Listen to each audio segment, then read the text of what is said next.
Salut les gars, très heureux de vous retrouver, j'espère que vous allez bien. On se retrouve pour la dernière de l'année 2022 sur Handébat. Et qui dit dernière dit match de gala. Et qui dit match de gala dit match entre le HBC Nantes et le PSG Handball devant plus de 10 000 spectateurs. Rendez-vous compte, 10 000 personnes dans un gymnase pour du handball. Ça montre à quel point le hand français s'est développé, à quel point les structures se sont professionnalisées. Et ça fait plaisir à voir. Ce fut un énorme spectacle, un vrai bonheur pour les yeux et pour tous les fans de handball. Autant pour l'affiche entre les deux co-leaders de ce championnat juste derrière Montpellier qui voulait justement accrocher le club de Montpellier pour finir leader de cette phase aller, mais aussi du grand spectacle sur le terrain avec des grandes stars. À noter que le gardien de Nantes, Pezic, était malade, donc il n'a pas pu être présent. Et de l'autre côté, c'est Steins qui était absent pour des problèmes personnels, mais il n'empêche, ça a été un très grand spectacle. Dans le jeu, sur le terrain, c'était passionnant, ça s'est joué jusqu'à la dernière seconde. Et c'est ça qu'on aime, des matchs accrochés, des matchs tendus. Et ça nous a fait plaisir pour ce très grand dernier match de l'année 2022 entre Nantes et le PSG. Je veux d'abord vous parler de la stratégie du match. J'ai opté pour la stratégie offensive du HBC Nantes que j'ai envie de vous mettre en avant.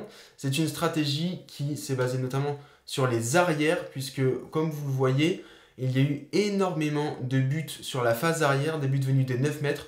Alors, si le HBC Nantes a opté pour cette stratégie-là, c'est d'une part parce que, évidemment, ils ont des joueurs d'une qualité phénoménale à ce niveau-là. Ils ont Jorge Makeda en arrière droit. Ils ont surtout Thibaut Brié en arrière gauche qui a inscrit 10 buts contre le PSG dans ce grand match de gala. C'est un record pour lui. Il a été tout simplement monstrueux avec des frappasses vraiment phénoménales. C'était incroyable de le voir. Et on sent qu'il prend vraiment ce leadership à Nantes. Il devient vraiment un joueur phénomène, un joueur qui est indéboulonnable. Et vraiment, ça fait plaisir de voir la maturité de ce garçon à son âge. Et justement, du coup, il a été symbolique de tous les buts qui ont été mis sur la phase arrière de la part du HBC Nantes. Ça a énormément déstabilisé le PSG Handball qui n'a vraiment pas su trouver la solution, qui à partir de la 25e minute a décidé de passer en défense 1-5, donc ça je vous avais déjà parlé dans les autres vidéos.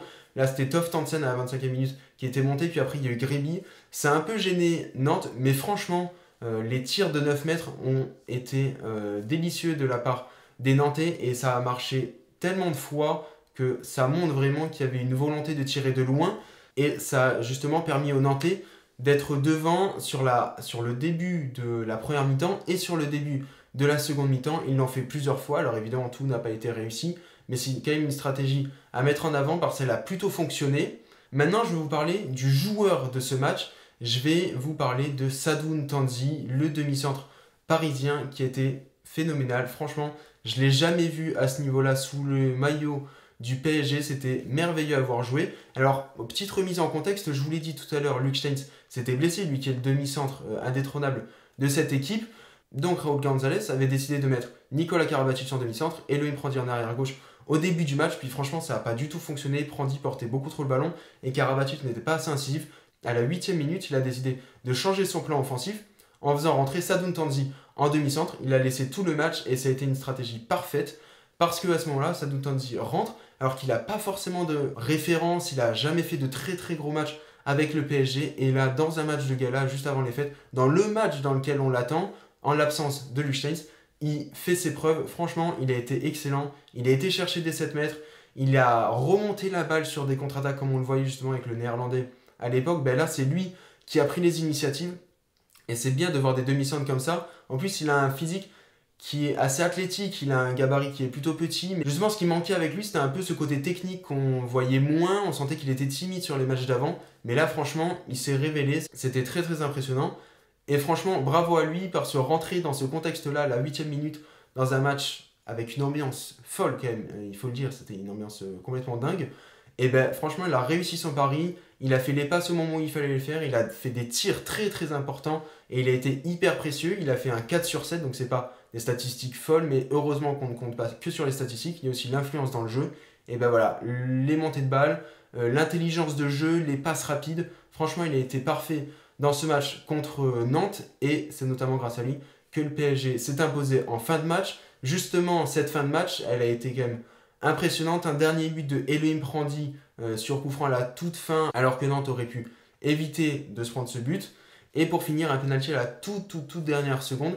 qui est tiré par Valero Rivera contre Andreas Pališka, qui avait fait quelques arrêts avant, qui avait notamment fait un arrêt contre Valero Rivera juste avant et qui lui avait aussi arrêté un penalty en début de match, et ben ça n'a pas trompé. Le Suédois a vaincu l'Espagnol comme lors de l'Euro en janvier dernier. Et ça a permis à Pališka de ramener les 2 points de Nantes. Valero Rivera, évidemment, a été très déçu, comme l'ensemble des Nantais, parce que franchement, ils ont fourni un match formidable. Ça a été du très très grand balle.